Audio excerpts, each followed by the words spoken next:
បាទចែជួយមើលប្តីផងកង់នេះចម្លែកមិនដឹងជីតាណាខ្លះទេចម្លែកអីកង់គេ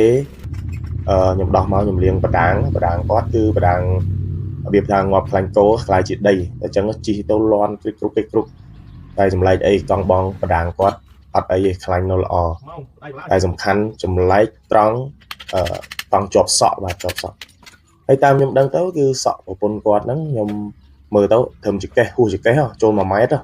តែសក់នេះជាប់នឹងកង់នេះខ្ញុំពលាមកគឺត្រឹមកន្លះម៉ែត្រអីទេសឹងម្ដងកន្លះម៉ែត្រហ្នឹងបាទចឹងមើលផងណាចែមើលផងដាក់ GPS ក៏ល្អដែរបាទខ្ញុំនិយាយលេងទេបងប្អូនកុំយល់ច្រឡំខ្ញុំលេងជាមួយបងគាត់យល់ចិត្តទេលេងតែប៉ុណ្្នឹងឯងបាទថ្ងៃនេះមកទទួលសេវាធ្វើកង់ជូនបងគាត់ថារៀបចំកង់គាត់ឲ្យស្អាតលាងគ្រប់បដាងគ្រប់កន្លោះកលៀតអីទាំងអស់បដាងដុំមុខលាងវាថ្មីញាប់ខ្លាញ់ថ្មីបដាងកង់ក្រោយលាងថ្មីញាប់ថ្មីបដាងទាំងអស់6គ្រាប់បដាងបាទហើយមញងដេយើមញងច្រវាក់មញងអីហ្នឹងលាងវាចេញស្អាតអស់រៀបចំកង់នេះសរុបទៅខុសពីស្បែកប្រាំងនិងដុំកហ្នឹងក្រៅពីហ្នឹងដោះលាងឲ្យគាត់ទាំងអស់ហើយលាងឲ្យគាត់រួចរាល់អស់ហើយគាត់ថា